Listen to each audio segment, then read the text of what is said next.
রাদিয়াল্লাহু গুহার ভেতরে প্রবেশ করেন এবং গুহা পরিষ্কার করে তারপর নবী মুহাম্মদ সাল্লাল্লাহু আলাইহি ওয়াসাল্লামকে ডাকলেন। মরুভূমিতে নবী মুহাম্মদ সাল্লাল্লাহু আলাইহি ওয়াসাল্লাম হাঁটতে হাঁটতে খুব ক্লান্ত হয়ে পড়েছিলেন।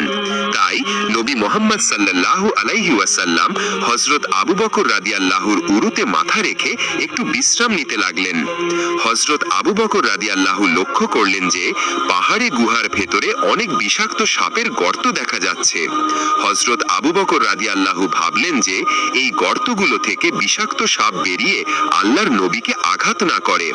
এই ভেবে হযরত আবু বকর রাদিয়াল্লাহু গর্তগুলো বন্ধ করা শুরু করলেন।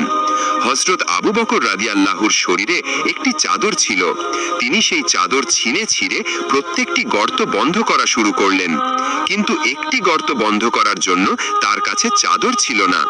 হযরত আবু বকর রাদিয়াল্লাহু তখন সেই গর্তটি নিজের পা দিয়ে চেপে ধরেন, যাতে সেই গর্ত থেকে কোনো বিষাক্ত সাপ বাইরে না বেরোতে পারে।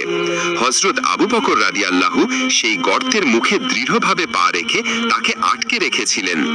সেই গর্তের অন্ধকার গভীরে একটি বিষাক্ত সাপ লুকিয়েছিল। সাপটি বারবার গর্ত থেকে বাইরে আসার জন্য ছটপট করছিল, কিন্তু হযরত আবু বকরের পা তাকে আটকে রেখেছিল। এক সময় সেই বিষধর সাপ তার পায়ে আক্রমণ করে। একবার নয়, বরং পরপর 3 বার। তীব্র ব্যথা তার শরীরে ছড়িয়ে পড়ে। হযরত আবু বকর বুঝতে পারেন যে কোনো বিষাক্ত প্রাণী তার পায়ে আক্রমণ করেছে, তবুও তিনি তার পা 1 ইঞ্চিও সরাননি। সাপের বিষ তার শরীরে ছড়িয়ে পড়ে, তার শরীর নীল হয়ে গেল এবং তার চোখ থেকে অশ্রু ঝরতে লাগলো।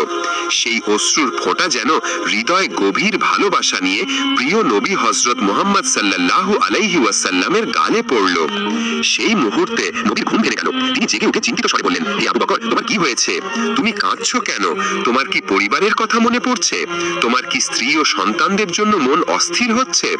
তখন হযরত আবু বকর রাদিয়াল্লাহু গভীর ভক্তি ও ভালোবাসা নিয়ে বললেন, ইয়া রাসূলুল্লাহ,